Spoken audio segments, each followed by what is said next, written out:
morning. Good morning, good afternoon, good evening, depending on where you are in the world.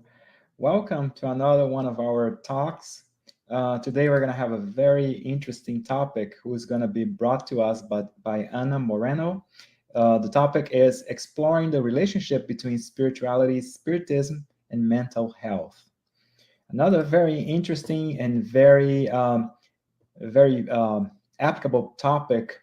And hi, Anna. How are you? Thanks for being with us. Anna, before we start, I'd like just to present some reminders. So we now have a podcast-like series, Psychology and Spirituality, A Bridge to a Better Life, and it's based on the works by Joanna De Angelis. Every new episodes are offered every Friday at 7 p.m. Eastern Time. So basically, those weekly talks, they are based again on the works of Joanna De Angelis, and they offer a safe space for us to confront, compare, correlate, and expand spirituality concepts from a psychology, bringing insights, actionable tips, and real-world advice to help us lead a better life. So make sure you subscribe to receive notifications in the USSF YouTube channel. And so also we're just around the corner for the 17th Spiritist Symposium. It's going to be on September 30th, this time in Portland, Oregon. And I can tell you everything, all the great things about that beautiful state. So you have a chance to go visit Oregon and also take part in a very interesting event. So the symposium will focus on the topic spiritual path to mental balance. Full day program, talks, panels, keyway sessions, a youth panel, kids and youth activities. So make sure you save the date. And make sure also that you register early for the event. There are some, I believe, understand there are some discounts, early bird discounts for those who register sooner for the event. Also, if you want to assist, there is a QR code on the screen. So if you want to assist USSF, the United States Spiritist Federation, to keep producing great events, also great talks like this, offering great talks and translating important books. So make sure that you help by scanning the QR code. Anna, now back to you. So it's good to have you here with us today, and with everybody else who is watching. A very warm welcome again. And we're like very eager to hear about the relationship between spirituality and our mental health. I'd like to talk a little bit about you. So you're being very busy. You are the co-founder and the president of the Chico Xavier Learning Center in Oregon. You do come from a long line of spiritists in Brazil, and you've started studying mediumship as a teenager in São Paulo. So while staying in Brazil, you were an active member of FESP, which is the Federação Espírita do Estado de São Paulo. So it's the Spiritist Federation of São Paulo. And you were teaching classes and participating in multiple mediumship groups. You host a weekly virtual and in-person group studies on Allan Kardec, mediumship, and André Luiz's book, and with Brazilian and American and attendees from the US. So also academically, you hold a master's degree in business administration and marketing, also with a graduate certificate in electroengineering, nutrition, therapy, and yoga. That's quite an interesting combination there. Yeah, so tell us more about the relationships between spirituality, spiritism, and mental health. Everybody is eager to learn more about that very important topic. So good morning, everyone. Thank you so much for having me, Glaucio. It's a pleasure to be here again. When I was thinking about this topic, I mean, when the USSF invited me to talk, I guess I got inspired by our symposium coming soon, as you said, September the 30th, that is about mental health, which is one of the most talked topics in our everyday lives. For everyone who has kids, like myself, teenagers, we have seen so much in terms of suffering and trauma. This generation will be very different than ours, being able to tell their grandkids that they experienced a pandemic and they had to basically go through Zoom and be away from friends and have to be locked in with their families for almost 3 years. So that has had a lot of impact in each one of us. I would say society is a different has a different structure today as it had before. So for the topic today, I kind of put a brief agenda, and I plan to talk for about 40 minutes. First, it's about mental health. Why is it important? And then what is really mental health and cultivating mental health? Spirituality, spiritism, and mental health, how they connect. And then how can spiritism basically help us live better and be happier? So what we've been seeing today, and I got this quote from Pearl Buck, many people lose their small joys in the hope for big happiness. And we can see that happening in our lives many times. We're always kind of looking for the big enchilada and forgetting the small joys that we all have every day. It can be as simple as breathing. And just to remind us how important it is to be able to breathe, just go back to COVID, and that will be a good flag for our gratitude. We are always looking for the big things in our lives. It's either like the next big thing, such as a new job or a bigger house or a marriage or a son or a daughter. And we forget to be grateful for every little small things that it surrounds us every day, such as the sunshine or a friend saying hello or the hot water in our showers. And that kind of can put us in a mental state of suffering, of unhappiness, of loss. There is a medical doctor which is specialized in trauma. You may have heard about it. That's Dr. Gabor Mate.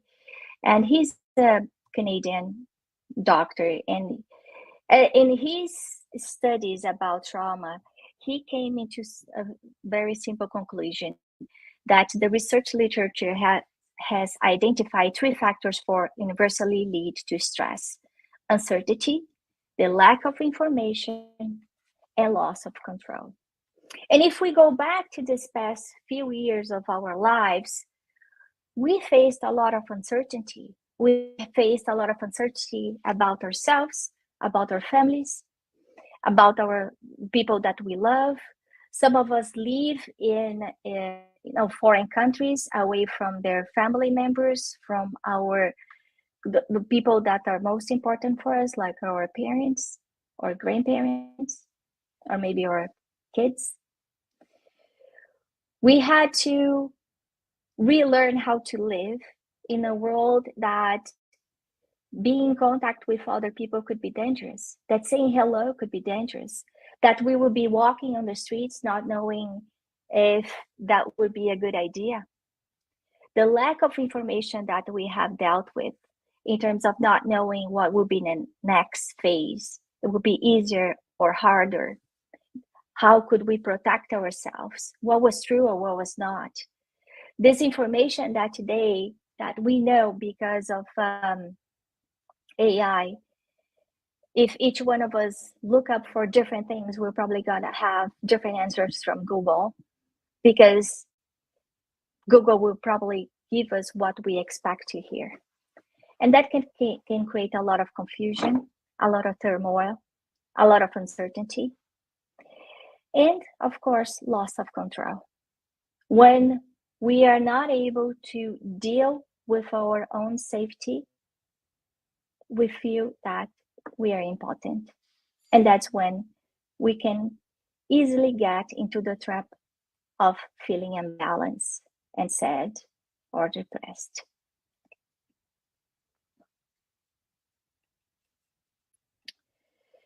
So, why is mental health important for overall health? So, Glaucia, you asked me, so how did you came from a very different background. So going from being an engineering that could not be more pragmatic and binary, right, in terms of right and wrong, to nutrition therapy and yoga. And what I've learned, and each one of us have our own experiences in life, is that I was diagnosed a while back with a very serious autoimmune disease, a debilitating with no cure. And it didn't matter that I had all the wonderful academic titles, that I graduated from the top schools in the whole planet. That couldn't help me. That could not give me hope. That could not give me strength to fight what I needed to fight. An invisible fight that was extremely debilitating, that put me into bed for almost 2 years. And what I've learned is that there's a lot of things that go on in our bodies that actually we can start to control with our minds. So I got a lot of information from science, from the science that we know. So WebMD or CDC or the World Health Organization. So I'm trying to be as factual as possible in terms how our minds can help balance our bodies. So our mental and physical health are equally important. So we can feel that because when we have a high level of stress, for example, we can feel some type of discomfort in our tummy. We may have like a heartburn. We can feel our heart beating very fast. We can feel like short breath. Some people may have a seizure or a heart attack. So our emotions, our minds can have a direct impact in what goes on into our bodies. And what science has been concluding is that a lot of those health problems, like long-lasting conditions like diabetes, heart disease, and stroke, are connected to the mind. So if we do not learn how to manage and how to well control what we think, how we feel, we can become sick. We can suffer more. So as CDC defines mental health, it includes emotional, psychological, and social well-being. Wow, that's a mouthful. That's really a mouthful. Because if we think in terms of the breath or something like that, so our emotions basically are all the feelings that basically wrap how we think or what we think. Our psychological side brings back all the baggage, all the weight that we have had through tens of years. The social well-being means how we nurture ourselves. How do we deal with our everyday stresses? How do we talk to each other? How we are able to handle any type of distress on our everyday life? So it affects how we think, how we feel, and how we act. I will repeat that. So our emotional, psychological, and social well-being will affect how we think, how we feel, and how we act. It also helps determine how we handle stress, relate to others, and make healthy choices. What are those healthy choices? What are we talking about? Because this seems to be pretty holistic, right? Certainly, mental health is more than just going to a therapy. or just taking like a magic pill. It's much more than that. Mental health is basically helping, it's calling us to make healthy choices, to look at our lives much more than what we do for living or how we gain the money to pay the bills. It's much more than that.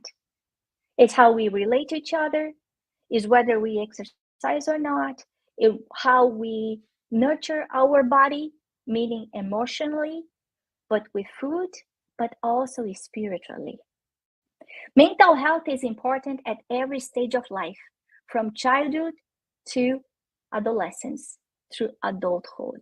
And as we saw from Gabor Mate, a lot of the traumas that we may carry when we were kids, and the trauma, as he says, is not exactly what happened. The trauma is not about what happened. The trauma is about how I dealt with that situation. And that's kind of a connects back to what CDC is saying, with how we relate to the situations of stress of our lives.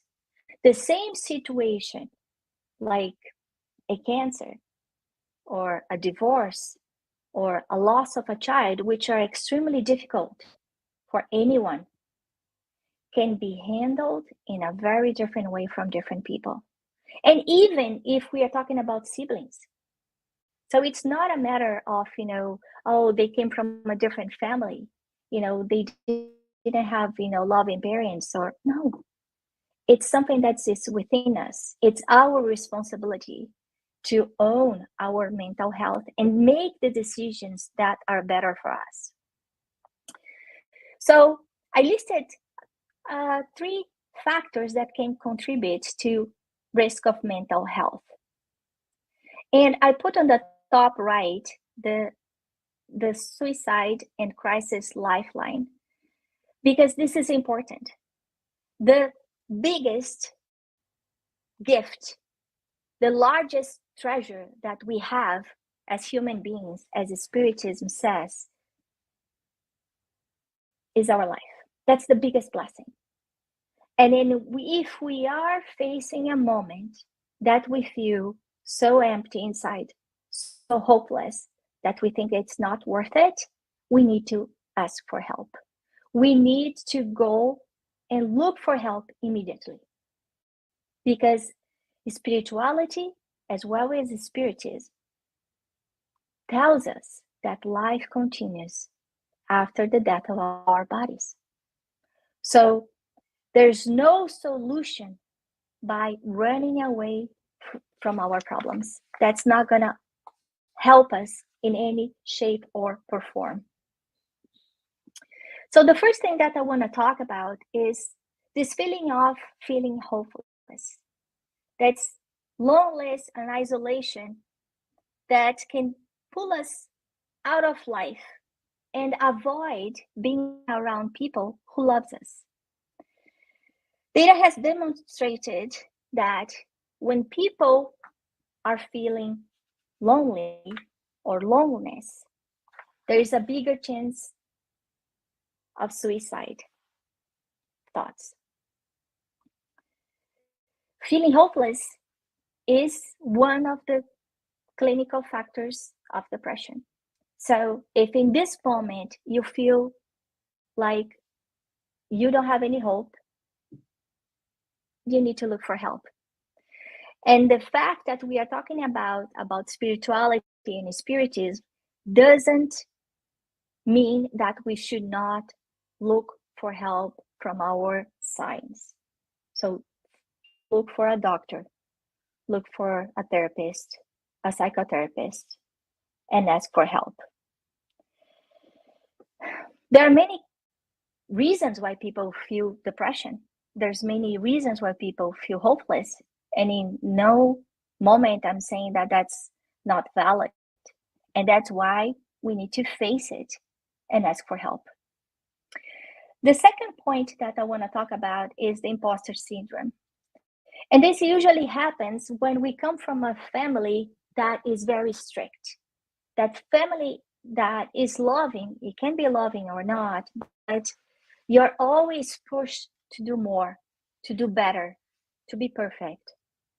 So there is this hidden trauma inside of us that we never meet the standard, the expected standard, no matter where we are.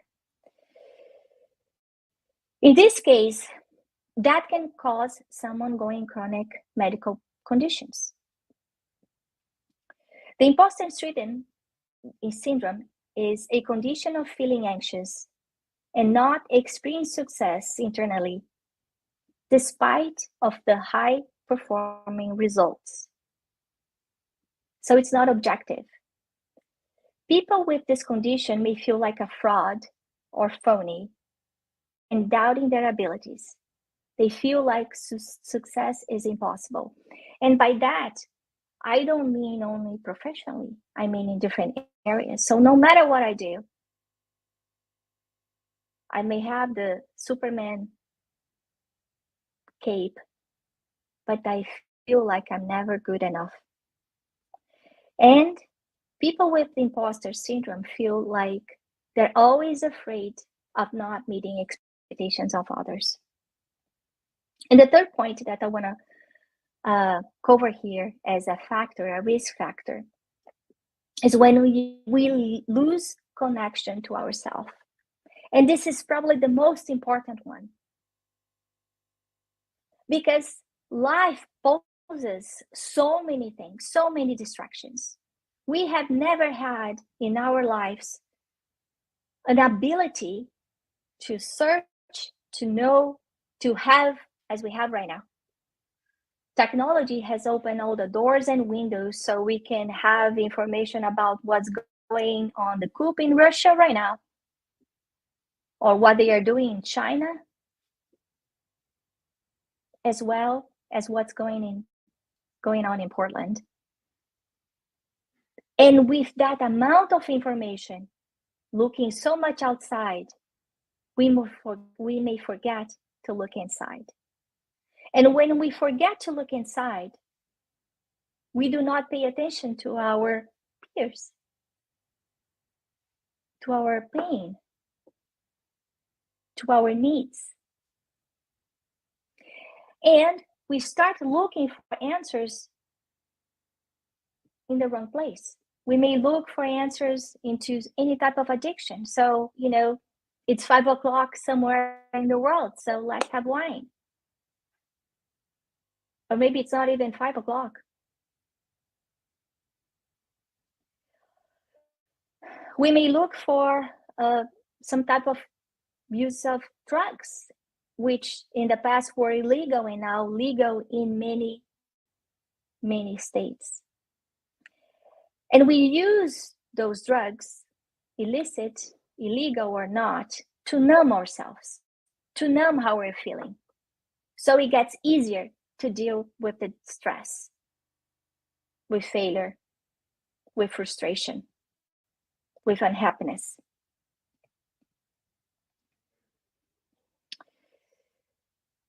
Another thing that's going on today, as we lose connection to ourselves, as we know, is just open social media.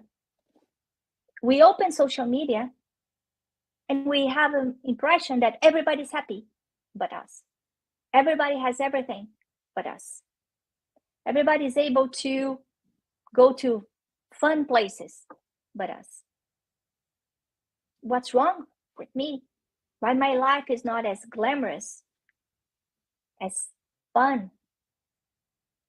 Because that's not reality. And then what we do is that we adapt our personality to feel loved. And suddenly having a like in our Instagram becomes survival mode. Like, if that's really relevant, if someone that doesn't even know me likes what I wrote or not, or my clothes, or my new hairdo, or what I said, or needs to know what I'm eating. So when we mix what is really important with what people tells us that is important, we have disconnection, rupture with ourselves. And that comes with a very strong result from CDC. More than 1 in 5 US adults live with mental illness. I don't know if you know that, but during COVID, 40% of the US population had mental illness. 40%. By 2030, 1 in every 2 adults in the US will be obese.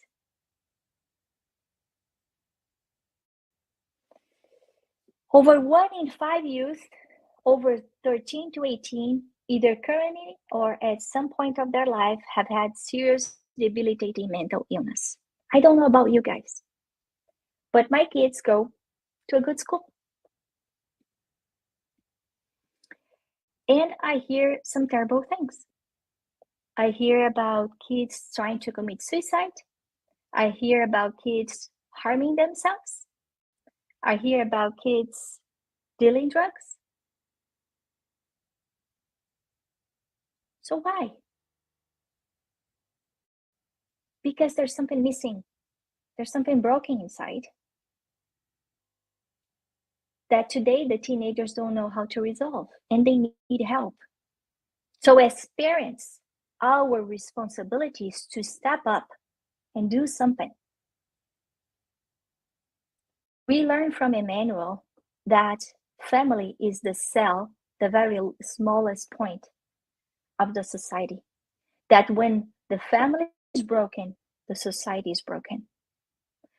So even though we know that today family relations, marriage are not as cool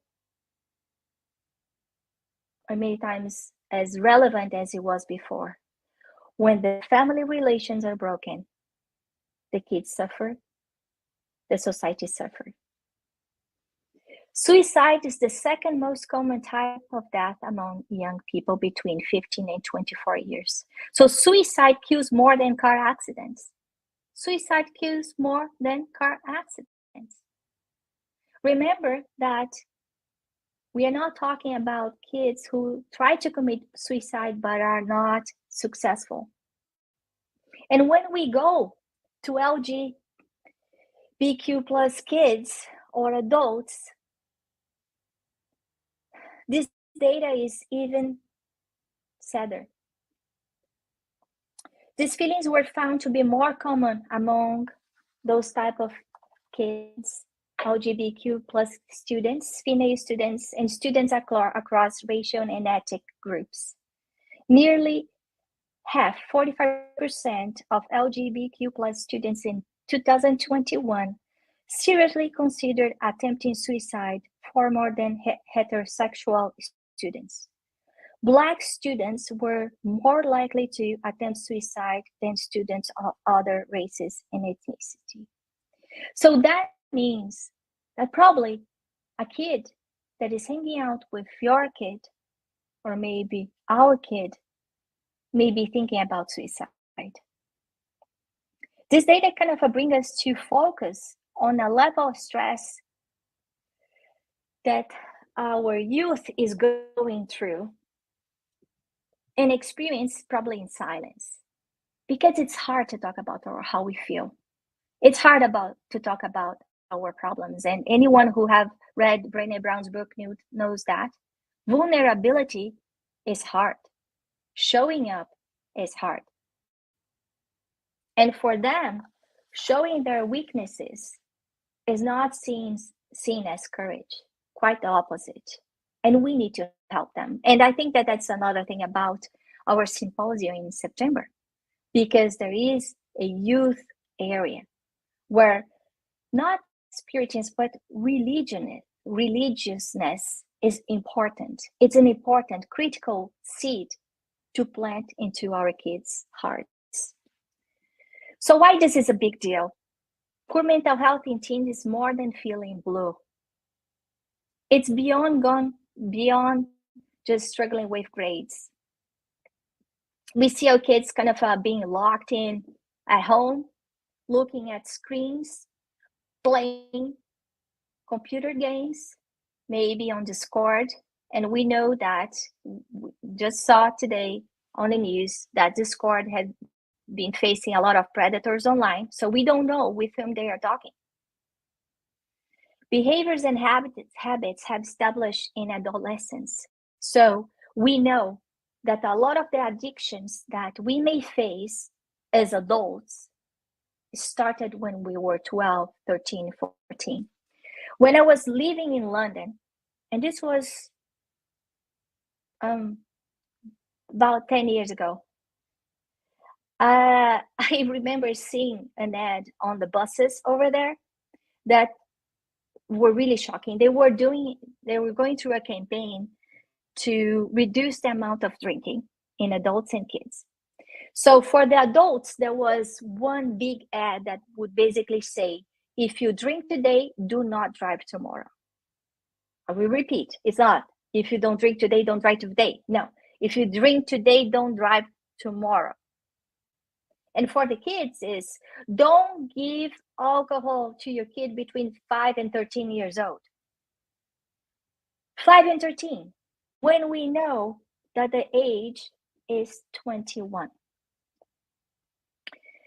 And what we are trying to bring here, and probably the attention that they were trying to call each one of us, is exactly that this addiction can start very early and can spread into our lives and damage our lives much more than we can imagine.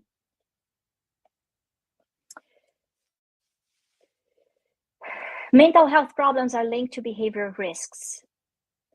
So when I am feeling lonely, empty, frustrated, I may go for illegal drugs to numb myself. Maybe the trauma came from my family, came from outside. But that will somehow generate some type of violence to myself or to others.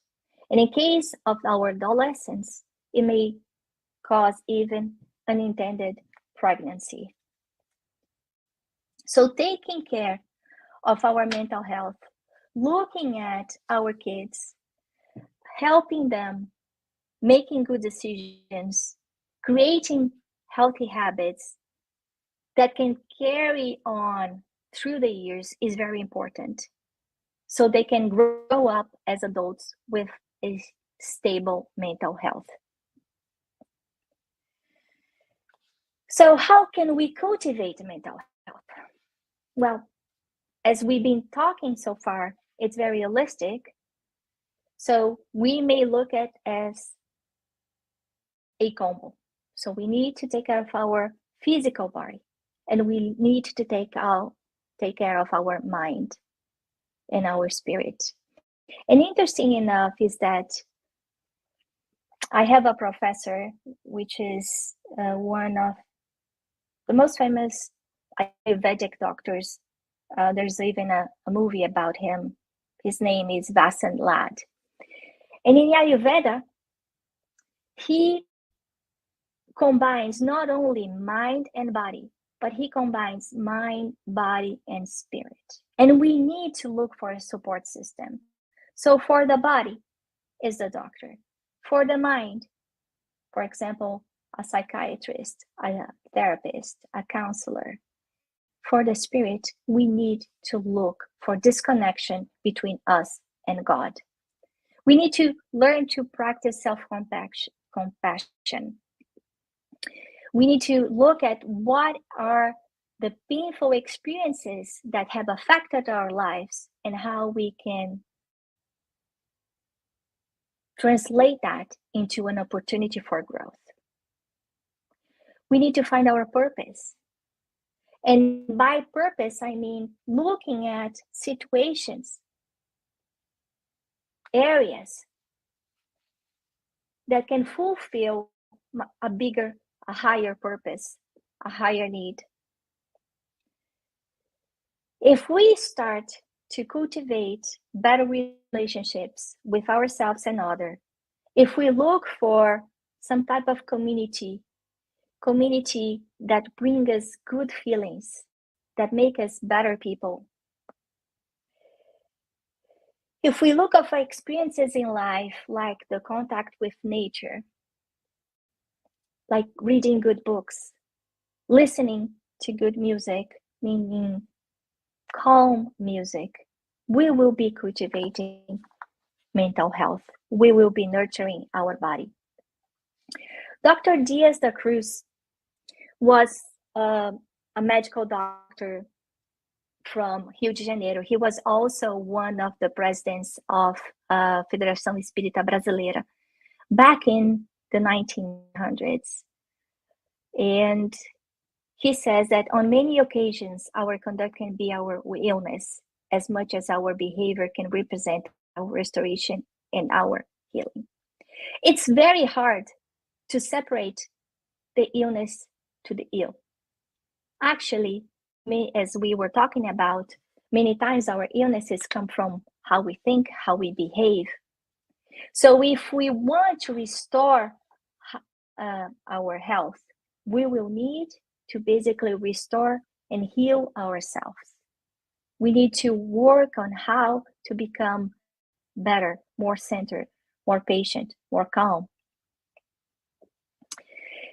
And with that, there's no sickness, but sick people. Remembering, as we said, that if we reframe our experiences, if we use the beginner's mind, like looking at everything with curiosity as an opportunity for growth, we will learn something about every single experience. That doesn't mean that we like. It's different than liking. But there's a difference between happiness and pleasure. And many times we choose pleasure rather than happiness. So the pleasure is to drink, for example, a bottle of wine. So that's immediate reward. And I know myself. But happiness, because I have a liver problem, I should not drink wine. And many times we choose to drink wine even though we know that we have a liver problem, because we are looking for the immediate pleasure instead of the ongoing happiness. So our mind rules. We need to set a discipline. We need to set for us, not for others, for us, because commanding our own body is already hard enough. The limits. And look for solutions that are good for us from a body, mind, and spirit perspective. The second thing is to practice gratitude and love to us and to others, and pay it forward. And that's contagious. Every time we do something to others that is good, we feel good. And that may inspire others to do good things as well. Spread positivity. Nobody likes a grumpy person. Nobody likes someone that is always complaining and just saying unhappy things and having unhappy thoughts. When we bring optimism to our lives, we transform our vibration. We feel better. We use more muscles in our face to be grumpy than to smile. It's easier to smile, even if it's a fake smile. And interesting enough, science has shown that if we start faking a smile in front of the mirror, it will help us feel better. As we smile to others, maybe that person didn't receive one smile in a day. And that kind of happened with me the other day in the supermarket, that I was about to get in line and there was an older gentleman just about to get in line. And then I told him to go first and I smiled at him. And he looked at me and said, "This is the first smile that I get." So we don't know what people are going through. We don't know their lives. They may look pretty tidy from the outside, but that doesn't mean that they are not broken inside. So in the book, Missionaries of Light, the chapter 5, this book is very important and talks about mediumship and the power of mind, not only from the mediums, but from everyone. It says that each mind is a veritable world of emission and reception, and each one attracts what resembles it. The sad please the sad. The ignorant gather together. Criminals share in the same sphere. The good establish reciprocal bonds in the same sphere. So what he's saying here is that if our mind is like an engine that all the time is receiving input and giving output, and that whatever vibration we are, and think about vibration like radio waves or your Wi-Fi network, whatever vibration we are connecting with all the beings, incarnated and disincarnated, that are feeling the same thing. And for those who do not know, if we count the amount of incarnated and disincarnated spirits around planet Earth, we have about 21 billion. So for every one person incarnated, there are about 2 disincarnated. And when I turn on my Wi-Fi network into sadness, I am connecting with the same type of minds all over. And that's why when I get sad, it's harder to get better. And then I get sadder, it's harder until I hit rock bottom. So it's easier to control from the beginning, to pay attention. Okay, so what I am feeling right now, is this mine or is this from another spirit? And I'm saying that because on the Spirit's book, on question 459, Allan Kardec asks, so the thoughts that we have, are they from us or from others, from spirits? And the answer that the spirits give to Allan Kardec is that we are influenced by the spirits much more than we can think. So it's important to take ownership, to control what we are thinking, paying attention to our thoughts, because our thoughts will control our minds. In the book In the Greater World from André Luiz, and I am a big fan of André Luiz, I think that the more that we study their books, the more we see. I've read their books more than once, and every time that I read and I teach each one of the books, I realize that I learned something different. So they are very rich in terms of content that sometimes we are not really ready to observe. So in the Greater World, André Luiz explains the causes of mental health challenges and explains on chapter 3, our mind. And he explains that our mind can be compared to a castle with 3 floors. That's our brain. That on the top floor is basically our connection to the superior spirits. In the middle floor, that's our will, our ability to make decisions. That's the present, that's the today. And in the bottom part of the brain, that's our subconscious. Our subconscious is bringing back memories, vices, experiences from previous lives, our instincts. And if we look back to humankind, we'll see that history shows that we have done many wrongs. And these wrongs were done not by them, were done by us too. So this is all in this little compartment. But every day, in every single action we have, we are able to choose from each one of these 3 floors how we want to act instead of react. Because if we try to react, we will always go to the basement, to all these old vices, the repetitive behaviors that we have brought from the past millennia, maybe.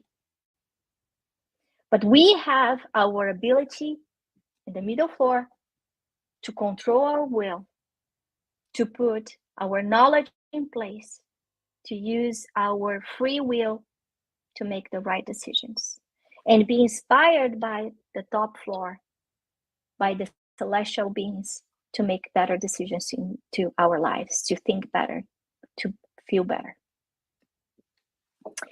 Our brain is divided into 3 distinct regions. Let's take if there's a 3-story castle, as I explained. On the first, we place the residence of our automatic impulses. That's the basement, symbolizing the living summary of the services performed. In the second, the middle, we locate the domicile of current conquests, where the noble qualities that we are building are built and consolidated. In the third, we have the house of the super notions, indicating the eminences that we must reach. So habit and automatism lives in one of them. So we need to pay attention. We possess in ourselves the past, the present, and the future, and we may choose which direction to take. Master Eckhart was a theologist from the 14th century, and he says that the human being has so many skins inside that covers the depth of their heart. And we know so many things, but we don't know ourselves. Why 30 or 40 skins or hides as thick as hard as an ox or bear's cover the soul? Go into your own ground and learn to know yourself there. This was written in the 14th century, and he was not aware of what's going today. He was not aware of Facebook or Instagram. He didn't know that we would have the fake images of who we are to be liked and forget to pay attention to who we really is. So we need to look inside of us and say, okay, what type of personas I'm trying to live in? Who I'm trying to be?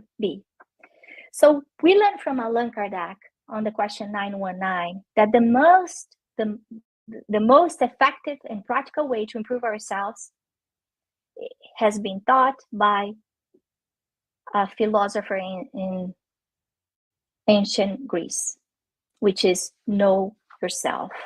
But how do we know ourselves? We know ourselves by doing a daily reflection of who we are, what we have done, good and bad.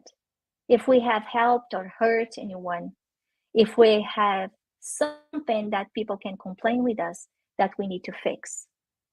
This way we can analyze what we are doing every day. And it may take just a few minutes before we before we fall asleep, before our prayers at night. Just kind of looking at ourselves in the mirror, but with no witness, just us and God. So why spirituality matters? And according to science, and I wanted to have some data to basically back me up here. According to science, and this is from WebMD, it helps us make sense of our experiences in life. So we have a sense of purpose, peace, hope, meaning. When we are feeling there's so much distress right now, if we know that this shall pass too, we encounter peace. When unwell, spirituality can help us find inner strength. So we can have confidence in ourselves, confidence that we are not alone, confidence that there is a God that oversees the big picture that is taking care of us. Spirituality builds a sense of community and support. We create relationships. We create relationships in the Spirit Center. Good relationships, people that are trying to become better people every day, not perfect people. And these relationships help us become better and happier. We start being more critical in terms of our friendships. And maybe those friends who we used to hang out before that will drink too much or use too much drugs or say too gossiping, that do not fit into who we like to hang out anymore. So when we talk about purpose and meaning, it has a lot to do with the stories we tell. There is a writer called Byron Katie, and she's a bestseller writer, and she has a method called the work.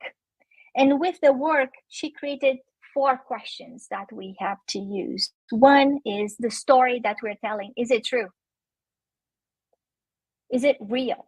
Because many times we tell us stories that are not real. So someone is not talking to me, and then the story that I may have is that person doesn't like me. This question can really change your life. The second question is, again, is it really true? How do you know it's true?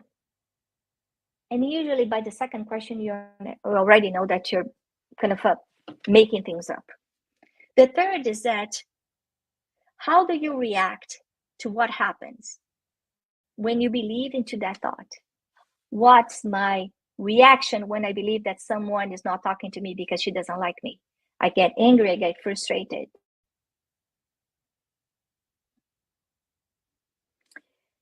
And the fourth question is that, who would you be without that thought? And with those 4 simple questions, we can reframe the stories that we are telling us. The second point here is to simplify our lives and refocus to what matters. What I mean is that sometimes we are always in this rat race. And I came from the Bay Area. Don't get me wrong.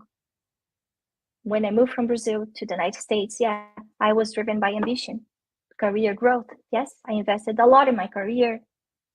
And then suddenly, when enough is enough, what is really important? When we die, nobody's going to ask you about your title, the brand of your car, the size of your home. They're going to ask you, how many people did you make smile? How did you treat your kids? What did you do with your life? What is your heritage? Morally, not monetarily. The third point is focus on what we can control.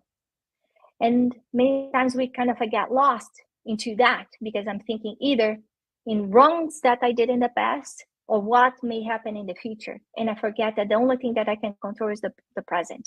The only thing that I can control today is my daily choice. I cannot change the past.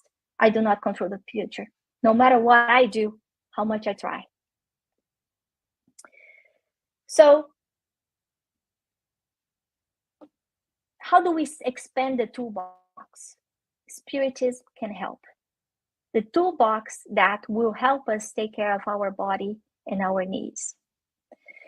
And I try to bucketize in 3 areas. One is coping strategies. So Spiritism can help us deal better with our daily life's challenges. It can help us make more balanced, resilient, give us strength. Prayer and meditation is a great tool to connect to our higher self and to God. And the third bucket is about love and charity, because it feels good to do good. When we help others, we forget our needs, our pain. So the coping strategies, as we were talking about, in Peter 1, chapter 5, verse 7, says, cast all your anxiety on him because he cares for you. And then Emmanuel kind of goes back into daily bread on chapter 8 and says, place your concerns and disquieting fears in the hopes you have in the celestial Father, because he cares, because the divine love desires the well-being of all of us. So what Emmanuel is trying to say to us is that we are never alone, that there is a God that is a Father, a loving Father, a perfect Father that is taking care of us. And some of the ways that we can see that is just looking, observing the nature. We see 4 seasons. When we are in the middle of the winter, we think that everything is dead, and then suddenly springs opens up and we see the flowers, the birds. So the same thing happens when we are facing anxiety, suffering. That will unfold into better times because we are here to learn. We have a Heavenly Father that wants us to be happy, that wants us to grow, to become better. We should not forget this prescription from Peter to ask for help, to put our pain, our frustrations, our fears into God's hands, because it will unload ourselves. Prayer meditation. And I choose Matthew chapter 7, verse 7. Ask and it will be given to you. Seek and you will find. Knock and the door will be open to you. So the power of prayer, and we have seen scientists studying prayer and noticing that we can get more strength when we pray. We should not be asking for material things. And usually when we are praying, we always asking, and we forget that prayer usually has three folds. One is to honor, the second is to thank God, and the third is to request. When we are requesting things, remember to request for courage, for patience, for energy, for love, for health. God knows our needs, but He waits for us to ask. He wants us to ask. The second aspect that I want to see is gospel at home. And the first book that Divaldo worked with Joana de Angelis was Messe de Amor, which is the home of love. And Joana de Angelis explains to us that when we pray at home, the gospel at home, we basically enlight not only our house, but the whole building, maybe the whole community. And we heal our home. It's like a hygiene for a home. We change the vibration of our home. We bring peace to our home. The third aspect that I want to talk about is meditation, reminding ourselves that our mind controls our body. And when we meditate, we basically try to clear our mind, to center ourselves. And this is proven to treat depression and anxiety. It is proven to increase concentration. And it's hard to meditate. It's a practice. There's no end. But the idea is that 5 minutes a day, 10 minutes a day can make you 10% happier, as we know. And the book Missionaries of Light talks about prayer on chapter 5, says that prayer, elevated meditation, uplifting thought, transform the atmosphere, purifying it. Elevated thoughts sanctifies the surrounding atmosphere and has properties that human being is far from imagining. Our thoughts are like invocations. Our thoughts are like invocations, as our thoughts work as magnets to our desires and will. So we will find what we look for, good or bad, because our thoughts are like invocations, are like magnets. The third bucket, love and charity, which is do to others what want others to do to you. Charity is contagious. There was a research done by UCSD and Harvard showing that giving is contagious, that when we give, not only we have this immediate the feeling better, and be giving, I'm not saying just giving material things, but we also inspire others to pay forward. So we can be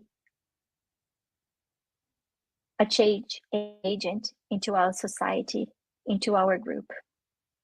Another study from Claremont Graduate University shows that giving has been linked to release oxytocin, a hormone that induces feelings of warmth, euphoria, and connection to others. So the idea is that doing good, charity, gives you a high. So things to remember here. If you are feeling hopeless, if you are feeling lonely, if you're feeling like things are just not working out and you are not strong enough, look for help. And by that, I mean body, mind, and spirit. Look for help. Be accountable for your well-being. Is not your partner's responsibility, is not your kid's responsibility, your parents' responsibility. We need to be the CEO of our lives. We need to own our lives. Don't let the green grass distract you. Don't think life is based on Instagram, Facebook. Disconnect from that and connect with real good people. Build a community that will make you feel better, feel loved, feel respected. And the fourth thing is be compassionate with you and with yourself, with others. We need to love ourselves. We need to love others. And I want to wrap up with this Lao Tzu saying that watch your thoughts, they become your words. Watch your words, they become your actions. Watch your actions, they become your habits. Watch your habits, they become your character. Watch your character, because it becomes your destiny. Thank you.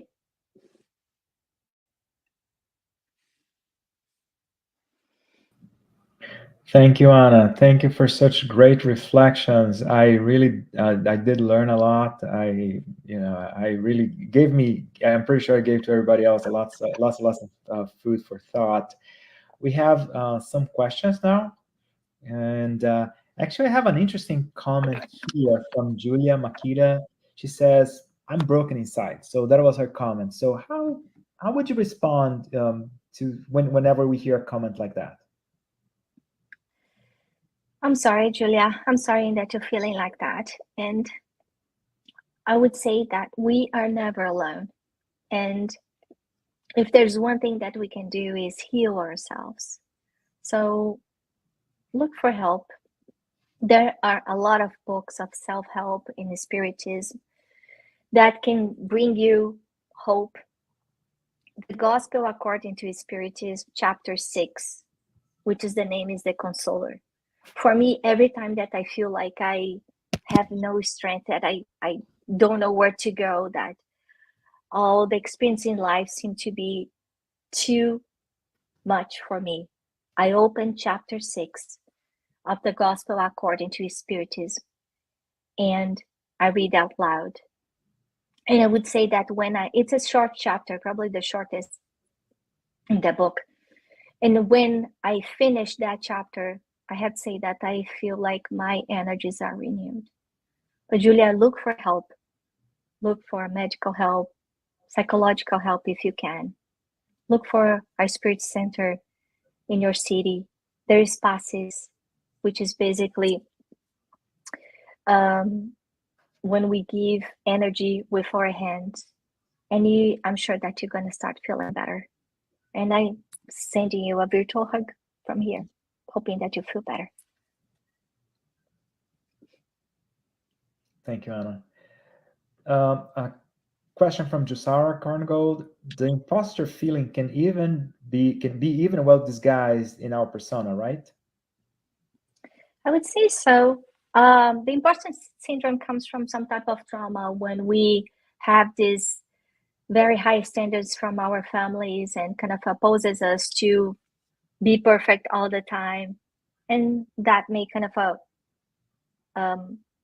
probably flip the coin that we may have really heavy hands and become perfectionists with others and with ourselves, kind of causing suffering at a different level and a stress and distress for a different level as well. Excellent. Thank you. So a question from the United States Spiritist Federation: how to leverage the convenience of living in a connected world while avoiding the risks of depression? I think that living in a connected world is a blessing. Without that connection, we will not be able to outreach so many people and connect with great speakers and learn so much. On the other hand, real life connections, meaning hanging out with people that make you good, feel good. There is this exchange of energies that can heal a lot. One of the risks of depression is mostly when we center our lives into ourselves and we isolate ourselves from real people. And sometimes the depression comes when we isolate ourselves from people who love us. So we just shut the door. So it's important to have a balance, to have both sides into our lives. So make our choices, not too much in one side and not too much on the other side. Okay. Thank you. So Daniel Santos has a question. How can we educate our children in today's polarized world when social media is a stronger force in our society? It's very hard. It's very hard, Daniela, and I feel that every day. And I have to say that many times what I tell my kids is that the same way that I will not let them eat hot dogs for lunch and dinner and breakfast every day, I will not let them have social media for breakfast, lunch, and dinner every day. So we as parents, we need to be the enforcement law inside our families, teaching them how to create discipline and moderation in everything that they do.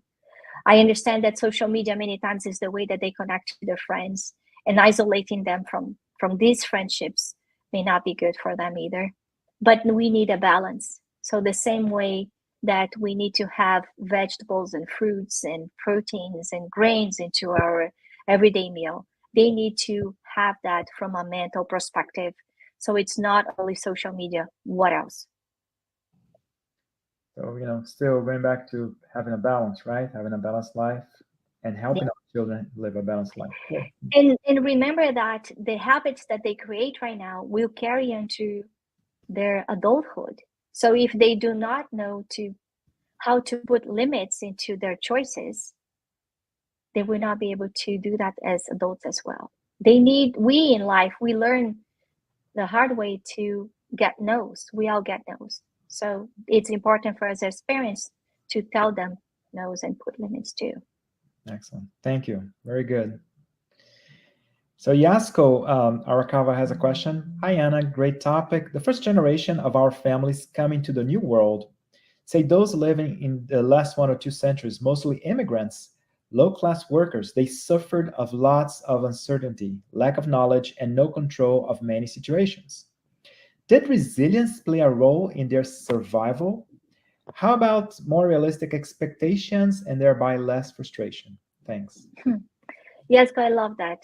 There is a saying I think it's an Arabic saying that strong parents make weak children. No, let me go back. Hard times make strong parents. Strong parents makes weak children. Weak children make hard times. And then hard times bring strong parents. So I think that resilience has a lot to do with the way they survived. And I would say that my grandparent came to Brazil with a banana. And I think that he had like $10. So it was in the middle of the Spanish flu. And it was a desperation, total desperation. And he came to Brazil at the age of 13, alone. And I can't imagine, I have a 14-year-old. I can't imagine his mother, the suffering and the desperation of this woman to send her child to a new world, to meet someone so he would not die of the Spanish flu. And he had a hard life, a pretty hard life, worked like hell. And then luckily, I would say that God takes care of us because he was there working at the harbor. And one man, a good soul, basically saw that young man basically sleeping there and working to make to be working for food, and he says he decided to help and give him a job, and that's how it all started. So I think that resilience plays a big role too, but I would not say that resilience and mental health are opposites. The fact that we are resilient doesn't make that we do not need support. Many times we are very good in putting under the rug our sufferings and frustrations and everything. And again, as Gabor Mate says, that the trauma is not about the trauma, it's how we deal with it. So the experience for my ancestors might be very different, varying from person to person, and how would they deal with it? What type of person did they become? There is a comparison that I like to make that, 3 types of people. So like a carrot person, which is very hard, and we put into boiling water and become soft. The second type of person is an egg that is very hard from inside. Or, if you open the egg, it's very soft, right? But if we put in the boiling water, it becomes hard. And the third type of person is a stone that we put into boiling water and it stays the same. So I don't think we can basically put everybody in the same bucket. Each one of us will deal with that experience and have resilience put in a different way inside them. Interesting. Thank you for clarifying that. We have one last question for you. How to impact, and that's from the U.S. Spiritist Federation, how to impact the sick attitude of others in a positive way? So as we were talking before, they're not sick people, they're not illnesses, they're ill people, right? So if we are seeing someone that needs help, I think that the first thing that we can use is compassion and no judgment, which is very hard, but that's what we saw from Jesus. He didn't judge even his apostles, 12 of them that were very imperfect and sick. Each one of them had their traumas and limitations. Nevertheless, he gave opportunity and showed by example what was the right. The second thing that I would suggest is praying, because praying should be our first resource, never the last one. By praying, we connect with this unimaginable power of wisdom and energy and goodness that can basically help us heal and help heal others. And when we pray for other people, that is charity, actually. We are doing good. We don't need to tell them. This is something between us and God. But we may rest assured that all the prayers that are done with our hearts, with deep sentiment, will help the one who is receiving. Excellent. Thank you. Thank you for sharing that. Just as a reminder, and Anna, thank you for such a great explanation, such very interesting, very thoughtful lecture. Thank you for having me. It's a pleasure always. So do you have any final words, any final comments? Also, if you have any particular projects that you're working on that you'd like to share with the larger audience, would you care to share with us, or any final comments? No, I would like to invite everyone to come to Portland, to beautiful Portland, the city that we loved, and all this green, lush nature. And I'm sure that you guys are going to have a great time and learn a lot, and not only how to heal ourselves, but also help others in need. And the sense of community is very important. This exchange of love and being in the same place with a like mind, it's a growth opportunity for everyone. So that's my invitation for everyone. Yeah, Spiritual Path to Mental Balance, 17th Spiritist Symposium, Portland, September 30th to 2023. Also, as a reminder, we will continue. There are going to be some great lectures like the one we had today and the future. So stay tuned on our channel, on the U.S. Spiritist Federation channel, on YouTube, and also on the Facebook page. And finally, Anna, would you care to say the final prayer for us? Yes. So let's take a deep breath in and out, sitting comfortably in our chairs,